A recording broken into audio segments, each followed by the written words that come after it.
What's up, everybody? You're watching Model AV8R. My name's Adam, and we thought we'd kick off 2022 the same way we kicked the channel off last year with the Skynetic Bison. Now, we've already got 2 videos on this airplane, but believe it or not, there's good reason for a third. Our first video was an extensive review on the plane. The second video, we show you how to maximize the power on 4-cell and then demo the airplane with the stock 4-cell setup, our setup, and the stock 6-cell setup so that you can see the difference in power. So if you haven't seen those videos, check them out. Now, this video stems from something that we read in the forums. Over the lifespan of this airplane, there have been a lot of complaints about some of the flight characteristics, especially the slow flight characteristics with the slats. A lot of people seem to be having difficulty with that. It is a different skill set. We really like the airplane with the slats, but I think that stems largely from our 3D experience. While a Harrier and riding the slats with an airplane like this from an aerodynamic standpoint are very different. There's different things going on there. The control inputs are very, very similar. So I think the reason I personally find this not too hard to fly slow with the slats and get the nose up stems from my 3D experience. I think a pilot that has not flown 3D or an airplane like this, I can understand why that might be difficult for them. So the solution in the forums that a lot of people are coming up with, they're removing the slats. They're flying the airplane without the slats, and the reports are very good. They say the airplane is much easier to fly. It flies better. They go from really disliking the flight characteristics to loving flying this thing. So we thought, since we have a lot of experience with the airplane from day one, that we test that and give you our impressions. So to give the airplane the best chance to fly as well as it can without the slats, not only did we unscrew the slats from the mounts, but we pulled the mounts out of the foam, then taped up the foam to make the leading edge as aerodynamic as possible, give the airplane the best chance to fly as well as it can without the slats. So we're going to show you some flying footage, then there'll be a chapter after that where we sum this thing up, talk about our impressions. We'll tell you if we think it's easier and by how much. We'll see how slow we can get it. We'll tell you if we think it's better suited for less experienced pilots without the slats. And then after that, we'll have a chapter on these tires and how they work in conjunction with the suspension. And we'll touch on how we think changing the tires might exacerbate some of the ground loop and wingtip digging in that people are doing that change the tires. Some of that's rudder skills, to be honest, but it might be exacerbated by changing the tires, and we'll tell you why. So stick around for that. For now, here's the flying.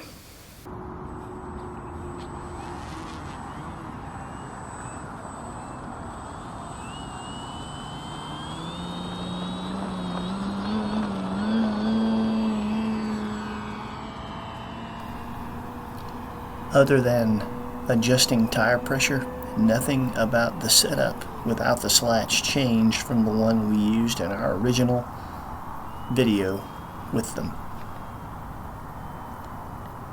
This will be our first attempt at a power off landing. I don't quite time the flare right here, but it's not bad.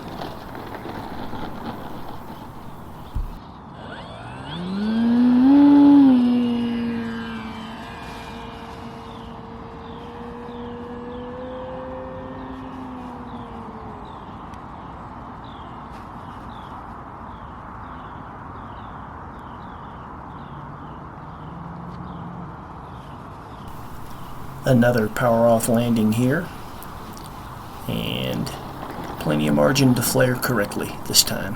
Not bad.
At this point, I remember being very impressed with how slow I could get the Bison without the slats.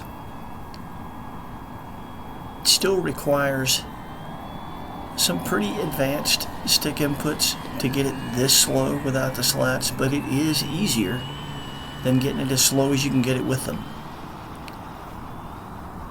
It is a lower angle of attack than with the slats, but still really respectably slow.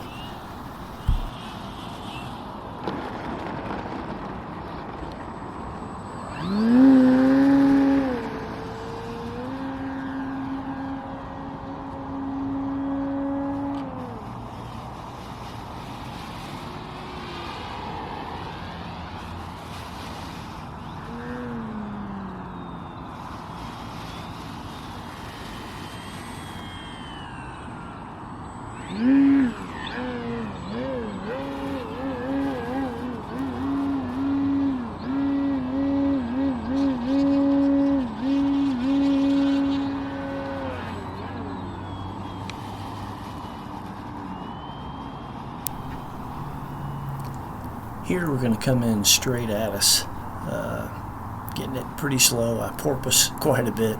It's not a very good landing, and it is in fairly tall grass, but make a note of how short the landing is. It's a very short rollout.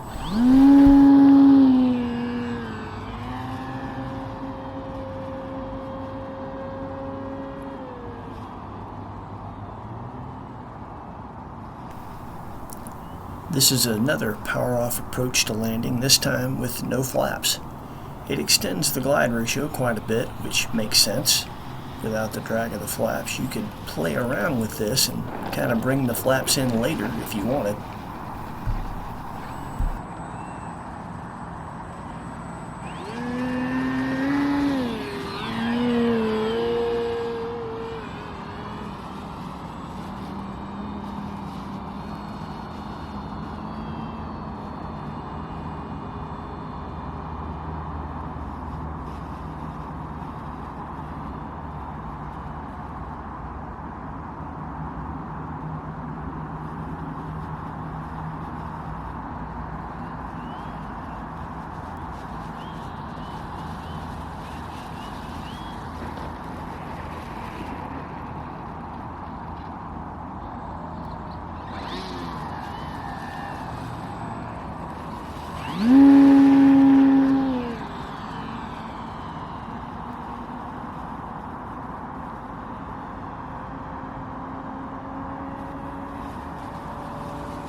We did some sporadic aerobatics with the plane in this video. Our second video, we covered a lot of the maximum performance and aerobatic capabilities. We really wanted to focus on just basically how hard or easy the plane would be to fly without the slats, and mainly how slow we could get it in this video.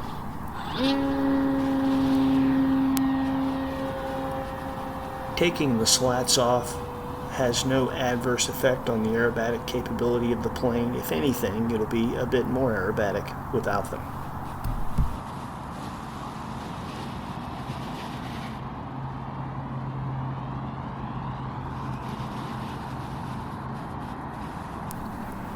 Whether you use the slats or not, the Bison really requires some pretty decent rudder skills, particularly in the ground handling realm. Pay attention to this takeoff going away from us, and note that I stay ahead of it by feeding in right rudder with the throttle.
Alright, well, you've seen the flying footage, so what are our impressions?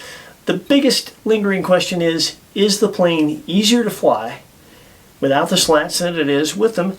And that's a resounding yes, it absolutely is. The first thing that I noticed was the ability to do a power-off landing if we chose to.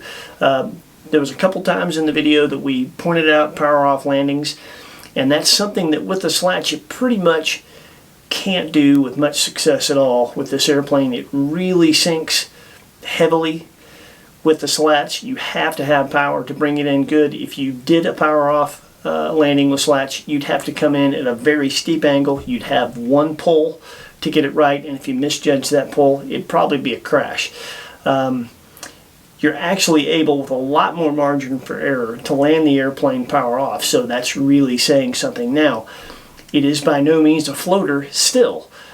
It is heavy for the amount of wing area that it has. It has a lot of things that create a great deal of drag. So this is no glider by any means, but you can land it power off, which is saying a lot. Now, as far as the skill level to fly it, it's still not a beginner's airplane. You still need some rudder skill. It's going to require the same rudder skill for the ground handling, the takeoffs and the landings and the rollouts that you need with the slats. But as far as the flying part is concerned, it is definitely easier to fly. Now, when it comes to slowing the airplane down, I was really surprised at how slow we could get it, how successful we were with our STOL landings with it without slats. I think the tires had a little bit to do with that. We'll talk about a change we made in just a minute when we talk about the tires, but the fact that the airplane slowed down as well as it did without slats was a really pleasant surprise. Now, does it slow down as much without the slats as it does with them? And the answer is no. It looks close when you're watching the film, but a really careful study of it will show you that you can get the angle of attack much higher with the slats than you can without them, and thereby getting the airplane a good bit slower that way. And we're going to show you a couple of pictures now where we've got it configured in slow flight. One without slats, one with slats, and understand when you take a look at these two pictures that we superimposed together, Heidi's perspective filming is the same field, same position both times, so it isn't a photographic perspective causing an illusion. One is just absolutely, for a fact, higher alpha than the other, and take a look at this and we'll tell you about it. One of the things I notice here is that without the slats, the tail wheel is above the main gear, and with them you're able to get it well below. So there you go. You can get it slower with the slats. Requires a bunch more skill to do that though, and it still slows down very, very well without them. So is it a viable option to take those off? Does that make the airplane more accessible for more people? Absolutely, I think it does. I think it's a good idea if you're having a tough time with it, or if you'd like this airplane and having the slats concerns you. I don't think it's necessary to go as far as we did and actually take the mounts out of the foam. I think you could just unbolt the slats from the mounts, take them off, fly it that way, and if you decided that you'd improved your skills and you want to try it with slats, you could put them back on later. So yeah, good option, and I think it's useful. That said, these tires and this gear are also very useful.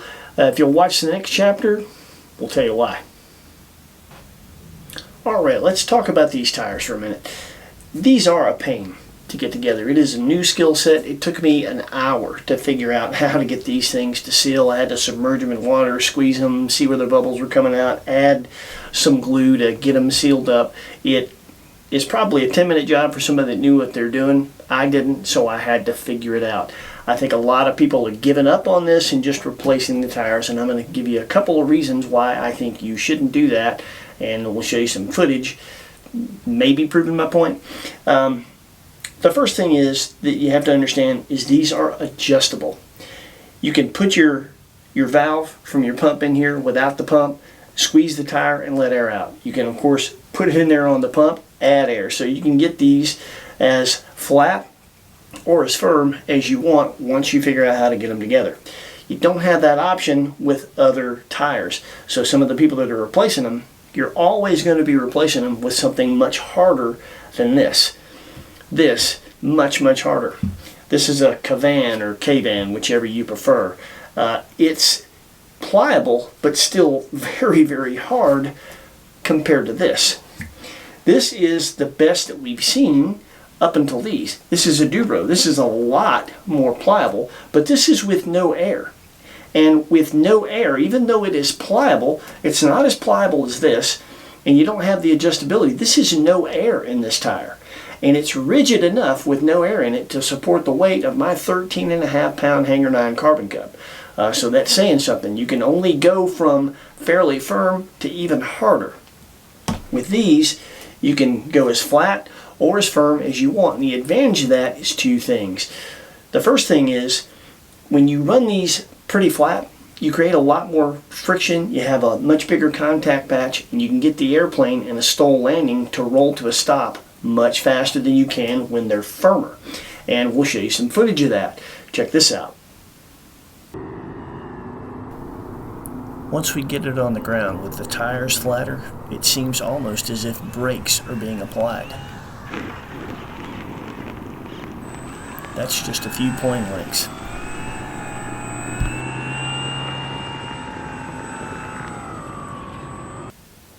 Now the cool thing about that was on a hard surface, a hard smooth surface. That's a surface, geotextile, where any airplane is going to roll out as far as it possibly can. You don't have the friction and the drag of grass.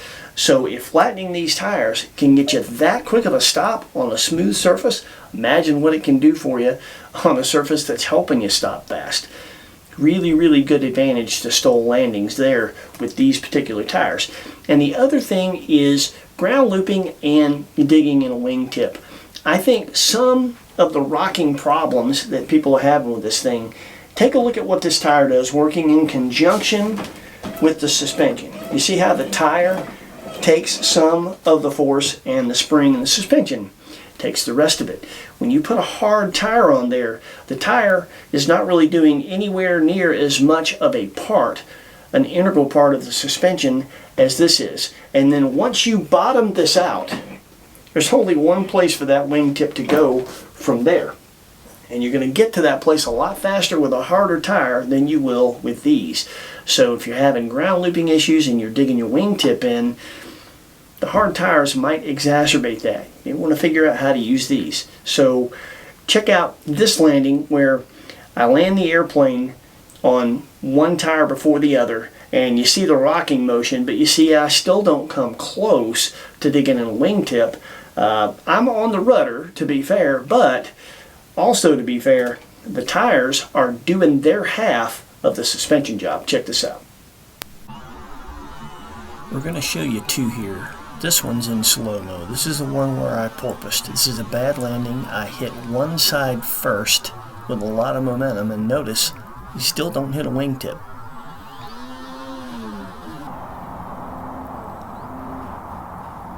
Now this one's interesting. We're going to hit the same way, not as hard, and then the plane's going to shoot to the left.